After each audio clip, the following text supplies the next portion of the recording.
नमस्कार दोस्तों, मैं कृष्ण कुमार फंडामेंटल रिजल्ट में आपका स्वागत करता हूं।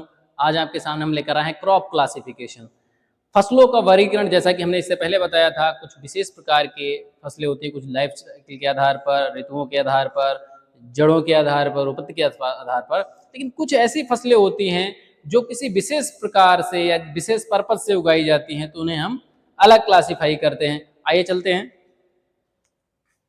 LA Avenue and riparian crops. LA means होता है पैसेज, रास्ता। जैसे जब हम कभी ये जो ट्रीज है, इस ट्रीज की लाइन के बीच में जो रास्ता होता है 5 से 10 फीट का, ठीक है, इस या जो भी रास्ता है, इस रास्ते में हम कोई सैड टॉलरेंट क्रॉप्स को लगाते हैं। कैसी? Sad tolerant and fast growing. और ये जो ट्रीज होते हैं, ये कैसे होते हैं? मल्टीपर्पज होते हैं। मल्टीपर्पज ट्री जैसे सुबबुल या केसिया, तो ये बेसिकली नाइट्रोजन फिक्सेशन करते हैं। तो ये मृदा में नाइट्रोजन की पूर्ति भी करते हैं, यानी सॉइल फर्टिलिटी को रीच करते हैं। साथ ही साथ जब इसमें हम फसल को उगाते हैं तो वो फसलें कैसी होती है? सैड टॉलरेंट होती है, छाया को सहन कर सकती हैं। तो ऐसी फसलों को हम LA क्रॉपिंग कहते हैं। और इसको एक और नाम दिया जाता है, LA cropping is also known as hedgerow intercropping. क्या कहते हैं? Hedgerow intercropping. ठीक है भाई, इनको समय समय पर हम इसकी कटिंग भी करते रहते हैं। दूसरा है एवेन्यू। एवेन्यू माने भी एक रास्ता होता है जो हमारा रोड साइड होता है या खेत के चारों तरफ होते हैं। तो हम वहां पर, जैसे ये हमारा रास्ता है या खेत का चारों तरफ है और ये रास्ता है, तो इस रास्ते के हम क्या करेंगे? लॉन्ग ड्यूरेशन की और डीप रूटेड क्रॉप्स को लगा देंगे, जिससे हमारी जो है थोड़ी सी इनकम या थोड़ी पैदावार बढ़ जाती है। तो इसके अंतर्गत हम क्या करते हैं? अरहर को लगाते हैं। ठीक है। इसके बाद आता है riparian crop. Riparian crop basically wetland क्षेत्र में लगाई जाती है। ऐसा क्षेत्र जो वेटलैंड हो, वेटलैंड जहां पानी भरा रहता है, या एक्वेटिक नेचर की, जैसे चाहे नदी का किनारा हो या नहर का किनारा हो, कोई तालाब का किनारा हो, तो उसको हम क्या कहेंगे? या कोई हमारा इरिगेशन चैनल हो, तो वो क्या होगा? वेटलैंड होगा। तो वहां पर हम क्या करेंगे? सीरियल क्रॉप्स को नहीं लगाते, वहां पर हम लगाते हैं ग्रासेस को, पैराग्रास। क्या एग्जाम्पल है रिपेरियन का? पैराग्रास। ठीक है भाई, आगे चलते हैं। इसके बाद आता है एगुमेंट क्रॉप। एगुमेंट क्रॉप वे फसलें होती हैं जो हमारी फसल के साथ मिलकर उसकी उपज को बढ़ाती हैं, उसकी क्वालिटी को बढ़ाती हैं तथा उसकी क्वांटिटी को बढ़ाती हैं। ऐसी फसलों को हम एगुमेंट क्रॉप कहते हैं। जैसे बरसीम और मस्टर्ड। हमने क्या किया है? लोग क्या करते हैं? बरसीम में मस्टर्ड को डाल देते हैं, तो क्या करता है? उसकी क्वालिटी को बढ़ाता है, साथ ही साथ उसकी क्वांटिटी को भी बढ़ाता है, उत्पादन को बढ़ाता है। आगे आता है नर्श क्रॉप। नर्श माने क्या होता है? किसी की हेल्प करना। तो प्रोवाइड सपोर्ट। क्या करता है? Provide support. वे फसलें जो क्लम्बिंग नेचर की होती हैं, जैसे लोबिया है, ठीक है, ये क्या क्लम्बिंग नेचर की है, तो इसको किसके साथ लगाया जाए? उसको सहारा प्रदान करेगा। तो ये क्या है? सोरघम के साथ अगर इसको कोई लगाया जाएगा तो उसको क्या करेगी? सहारा प्रदान करेगी। तो नर्श क्रॉप हो गया। इसके बाद आता है बैरियर क्रॉप, गार्ड क्रॉप या बॉर्डर क्रॉप। बैरियर, गार्ड या बॉर्डर क्रॉप। जैसे हमारा कोई भी ये फील्ड है, ये हमारा फील्ड है, ठीक है, और इस फील्ड के हमने चारों तरफ क्या किया है? इस फील्ड के चारों तरफ हमने वे फसलें लगा रखी हैं जो, सीधी सी बात है, हमारी मुख्य फसल की सुरक्षा करती हैं। ठीक है भाई। तो इसका उद्देश्य क्या होता है? Prevent entry wild animal. ये जो वाइल्ड एनिमल्स की एंट्री, प्रवेश होता है, उसको रोकती है। साथ ही साथ ये लॉन्ग होती हैं, ज्यादा बढ़ने वाली होती हैं और डेंस होती है। साथ ही साथ ये कांटे वाली होती हैं। तो पहला क्या है? सैफ फ्लावर, जो कुसुम होता है, उसको हम क्या करते हैं? लगा देते हैं। कांटे वाली फसल है तो जंगली जानवरों से भी हमारी फसल की सुरक्षा होती है। दूसरी तरफ हम क्या करते हैं? सेसबेनिया, जो हमारा ढैंचा है, उसको मेज के चारों तरफ लगा देते हैं, डेंस, तो हमारी मक्के से सुरक्षा हो जाती है। तो ऐसी फसलों को हम क्या कहते हैं? बैरियर क्रॉप, गार्ड क्रॉप या बॉर्डर क्रॉप कहते हैं। इसके बाद आता है ब्रेक क्रॉप। ब्रेक क्रॉप का मतलब क्या है? जैसे जब कोई भी हम क्रॉपिंग सिस्टम रन कर रहे हो, जैसे राइस एंड व्हीट, ये राइस व्हीट की क्रॉपिंग सिस्टम रन कर रहे हैं, तो कंटिन्यूअसली जब इसको करेंगे तो वीड इन्फेस्टेशन बढ़ेगा, इंसेक्ट इन्फेस्टेशन बढ़ेगा। तो उसको तोड़ने के लिए, उसका जो इकोलॉजी है, उसको तोड़ने के लिए, डिस्टर्ब करने के लिए हम क्या करेंगे? इसमें एक फसल को ऐड कर देंगे, सेसबेनिया, या फिर इसमें किसी एक फसल को चेंज कर देंगे। राइस के स्थान पर हम क्या ले लेंगे? राइस के स्थान पर हम मेज ले लेंगे, और यहाँ व्हीट है तो व्हीट ही रहने देंगे। तो इस प्रकार से हम क्या करेंगे? किसी फसल को चेंज कर देना, वो क्या कहलाता है? ब्रेक क्रॉप कहलाता है, जिससे उसकी इकोलॉजी डिस्टर्ब हो जाए।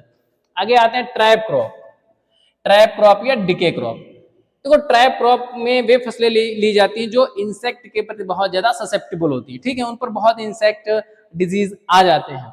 तो उसमें हम क्या करते हैं, नेपियर ग्रास को हम क्या करते हैं, मक्का के चारों तरफ लगा देते हैं, ठीक है। तो जो इसका स्टेम बोरर होता है वो इस पे अटैक कर जाता है, तो हमारी मक्के की फसल बच जाती है। दूसरा क्या है, ये कपास में पिंक बॉल वॉर्म लगता है, इसके चारों तरफ हमने क्या किया है, ये कपास है, ये क्या है, कपास है, इसके चारों तरफ हमने क्या किया, भिंडी लगा दिया। तो ये भिंडी जो इसका पिंक बॉल वॉर्म है वो भिंडी पर आ जाएगा और कपास हमारी बच जाएगी। आफ्टर हार्वेस्टिंग ऑफ कॉटन हम क्या करेंगे, इस भिंडी को टिलेज के द्वारा दबा देंगे या फिर हम केमिकल स्प्रे कर देंगे, ठीक है भाई। इसके बाद आता है कैश क्रॉप। कैश क्रॉप का मतलब टू अर्न मनी, ऐसी फसलें जो सिर्फ और सिर्फ पैसे के लिए उगाई जाती है, उसका ओन उपयोग नहीं होता या कम होता है, जैसे जूट और शुगर केन, ठीक है। इसके बाद आता है catch crop, contingent crop. Catch crop, catch माने होता है पकड़ना किसी चीज को, तो यहाँ पर हम सीजन को पकड़ रहे हैं, ठीक है। जैसे हम रेनफेड कंडीशन में राइस लगा रखी है और वहां पर ड्राई स्पेल आ गया है, तो ड्राई स्पेल आने से क्या हो रहा है कि सीधी सी बात हमारी फसल नष्ट हो गई है, या कोई ऐसी दशा जहां सोइंग की है, बारिश हो गई, सीड जनरेट नहीं हो पाया है, तो उस दशा में हम क्या करते हैं, फास्ट ग्रोइंग, ठीक है, तीव्र बढ़ने वाली शॉर्ट ड्यूरेशन की फसल को हम ले लेते हैं, जिससे क्या होता है हमारी वो फसल का जो ड्यूरेशन होता है वो भी हमारा बच जाता है और जो हमारे रिस्क थी वो हमारा कम हो जाता है, एक इंश्योरेंस बना रहता है। इसके लिए हम क्या करते हैं, काउपी, लोबिया, उड़द, मूंग को उगा लेते हैं, ठीक है भाई। इसके बाद आता है क्या, क्लीनिंग क्रॉप। ऐसी फसलें जिनके लिए फ्रीक्वेंट इंटरकल्टिवेशन की आवश्यकता होती है, लगातार जो है उसमें टिलेज ऑपरेशंस, इंटरकल्टिवेशन ऑपरेशंस किए जाते हैं, तो उसको हम क्लीनिंग क्रॉप्स कहते हैं, जैसे पोटैटो और मेज, ठीक है। आलू में हम क्या करते हैं, मिट्टी चढ़ाते रहते हैं, मेज भी क्या करते हैं, फ्रीक्वेंट जो है इंटरकल्टिवेशन की आवश्यकता होती है, तो ऐसी फसलों को हम क्लीनिंग क्रॉप्स कहते हैं। इसके बाद क्या है, फाउलिंग क्रॉप्स। फाउलिंग क्रॉप्स का मतलब क्या, गलत है, तो गलत क्या है, ऐसी फसलें जो बहुत ज्यादा बीड इन्फेस्टेशन को अलाउ करती हूं, ठीक है। तो ऐसे में क्या होता है, उदाहरण क्या है, डायरेक्ट सीडेड राइस क्या है, डायरेक्ट सीडेड राइस क्या करता है, फाउलिंग क्रॉप्स है। इसके बाद है कवर क्रॉप्स। जो कवर क्रॉप्स का उद्देश्य क्या होता है, वो होता है reduce soil erosion. Cover crops का उद्देश्य क्या होता है, रिड्यूस सॉइल इरोजन। हमने किसी चीज को कवर कर दिया और उसके बाद होता क्या है, सीधी सी बात है, वो एक फिजिकल बैरियर के रूप में काम करता है और मृदा क्षरण को रोकता है। दूसरा क्या है, मल्च। मल्च क्या करता है, सॉइल कंजर्वेशन करता है, मृदा नमी का संरक्षण करता है, सॉरी, मृदा नमी का संरक्षण करता है, ठीक है। स्मूदर क्रॉप क्या करती है, टू सप्रेस वीड ग्रोथ। ये क्या करते हैं, वीड ग्रोथ को सप्रेस, रोक, दबा देती है। इसमें जितनी भी लेग्यूम्स हैं वो हमारी सारी cover crops, mulch crop, smoother crops के अंतर्गत आती है, ठीक है। इसके बाद आता है कॉम्प्लीमेंट्री क्रॉप। देखिए कॉम्प्लीमेंट्री क्रॉप का मतलब क्या, पूरक फसलें। दो फसलें उगाई जा रही हो, दोनों एक दूसरे को क्या करेंगी, सहायता प्रदान करेंगी, हेल्प करेंगी, तो ऐसी फसलों को हम कॉम्प्लीमेंट्री कहते हैं। जैसे सोरगम प्लस अरहर। जो सोरगम में HCN होता है वो अरहर के बिल्ट को कंट्रोल करता है और अरहर क्या करती है, नाइट्रोजन फिक्सेशन करती है, तो वो इसमें मदद करती है, ठीक है। इसके बाद आता है सप्लीमेंट्री क्रॉप। सप्लीमेंट्री क्रॉप में क्या होता है कि दो फसलें उगाई जा रही हैं, दोनों फसलें किसी भी को भी हेल्प नहीं करती हैं, एक फसल किसी को थोड़ा सा बहुत हेल्प कर सकती है, लेकिन वैसे उनके अंदर बीच में जीरो कंपटीशन होता है, ठीक है भाई। तो जैसे हमने मेज लगा रखा है तो उसके बीच में हमने क्या कर दिया, कुकुर बीट्स लगा दिया, कद्दू, लौकी, तोरी लगा दी है। इसके बाद क्या है, कॉम्पिटेटिव क्रॉप्स। कॉम्पिटेटिव क्रॉप्स वे फसलें होती हैं जब हम सीरियल और सीरियल को एक साथ लगा देते हैं चारे के लिए, जैसे सीरियल और सीरियल लगा देते हैं तो उसे हम क्या कहते हैं, कॉम्पिटेटिव क्रॉप। जैसे सोरगम और हमने मेज लगा दिया तो वहां पर क्या होगा, कंपटीशन बहुत ज्यादा, सेम रिक्वायरमेंट्स है उनकी। इसके बाद एग्जॉस्टिव क्रॉप। तो एग्जॉस्टिव क्रॉप्स का मतलब क्या है, ऐसी फसलें जो हमारी सॉइल से बहुत ज्यादा न्यूट्रिएंट को अपटेक करती हैं, बहुत ज्यादा टिलेज ऑपरेशन चाहती हैं, बहुत ज्यादा जो है वो निराई गुड़ाई चाहती हैं, तो ऐसी फसलों को हम एग्जॉस्टिव क्रॉप्स कहते हैं, जैसे मेज एंड सोरगम, मक्का, ठीक है। इसके बाद क्या, रिस्टोरेटिव क्रॉप। ऐसी फसलें जो सॉइल की फर्टिलिटी को एनरिच करती हैं, ऑर्गेनिक मैटर को ऐड करती हैं, ठीक है, तो वो क्या है, लेग्यूम क्रॉप्स हैं, जैसे ग्राम और काउपी। इसके बाद क्या है, एनर्जी क्रॉप, जो ऊर्जा प्रदान कर रही है। ऊर्जा का मतलब इन द सेंस क्या है, ग्रो फॉर एनर्जी पर्पस, जैसे एथेनॉल प्राप्त होता है किससे, मेज और सोरगम से, ठीक है, तो उसे हम क्या कहेंगे, एनर्जी क्रॉप कहेंगे। इसके बाद क्या, पैरा उतेरा। देखो पैरा उतेरा जो है ये रिले क्रॉपिंग का ही एक भाग है, किसका है, रिले। जहां किसी फसल की बुवाई के फसल की कटाई के सॉरी जहां फसल की कटाई के 10 दिन पहले या फसल की कटाई के पूर्व खड़ी फसल में उसमें दूसरी फसल के बीज बो दिए जाते हैं, जो रेजिडुअल मॉइस्चर होता है उसमें वो फसल ग्रो कर जाती है। जैसे धान में हम 10 दिन पूर्व, कितने 10 दिन पूर्व हम क्या करते हैं, लेथाइरस को बो देते हैं। ठीक है, 10 दिन पूर्व लेथाइरस को बो देंगे और धान की हार्वेस्टिंग कर लेंगे, जिसके बाद क्या होगा, लेथाइरस जर्मिनेट कर जाएगा, जो रेजिडुअल मॉइस्चर है उसमें वो ग्रो कर जाएगा। इसके बाद आता है ट्रक क्रॉप। ट्रक क्रॉप का मतलब क्या है, देखो ट्रक क्रॉप का मतलब क्या है, ऐसी फसलें जिनके लिए बहुत जल्दी मार्केट की आवश्यकता है तो बहुत जल्दी खराब होने लगती हैं, तो उसके अंतर्गत वेजिटेबल्स आती हैं। फिर क्या, वेयर क्रॉप, ऐसी फसलें जिन्हें स्टोर करने की आवश्यकता होती है कोल्ड स्टोरेज में। ठीक है, तो वो क्या है, पोटैटो एंड ओनियन। ठीक है भाई। इसके बाद क्या, ड्रेस कॉर्न।